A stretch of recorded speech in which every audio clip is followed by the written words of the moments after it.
What is going on, guitar strummers? Today we are going to be learning about what a verse is.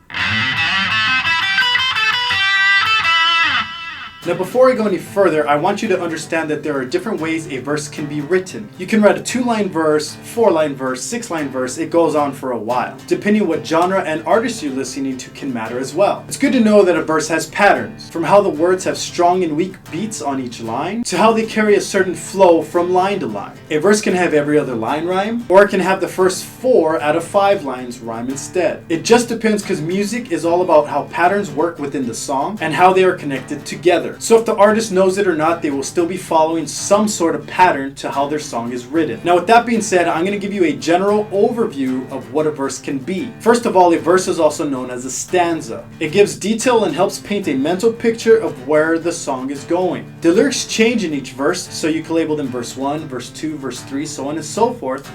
But a lot of people tend to forget the lyrics to the verse, because in every verse the lyrics do change. Now even though the lyrics change, that does not mean the background music for every verse will change. It stays similar or exactly the same as before. Each verse will have a rhythmical pattern and meter, which means the way the words flow and how many syllables that are used in each line. So the next time you're listening to music or reading the lyrics to a song you like, you want to keep these pointers in mind, okay? A verse gives detail and helps paint a mental picture of where the story in the song is going. The lyrics change in each verse, so you can label them verse 1, verse 2, verse 3, so on and so forth. Each verse will share similar or identical background music. Look for the patterns of strong and weak beats in each verse and how they flow from line to line. A verse can have as little as 2 lines, which is called a couplet, or well over 16 lines, which can be called 16 bars. Remember, a verse can be represented in different ways, so you really have to look for these little patterns or the way they're rhyming every kind of word, things like that. And remember, it just depends on what genre of music you're listening to and who the artist is as well, because every artist writes a verse a little different.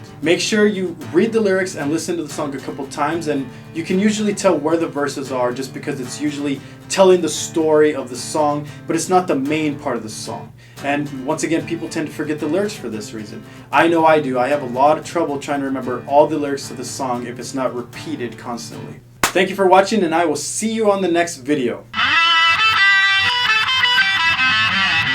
What's going on, everybody? My name is Daniel Treviso. I'm a guitar instructor. If you're looking to jam, play some chords, things like that, you can reach me at mouth2sideguitar.com. You can also follow me on YouTube. And if you like this video, you can always like it and share it and leave a comment.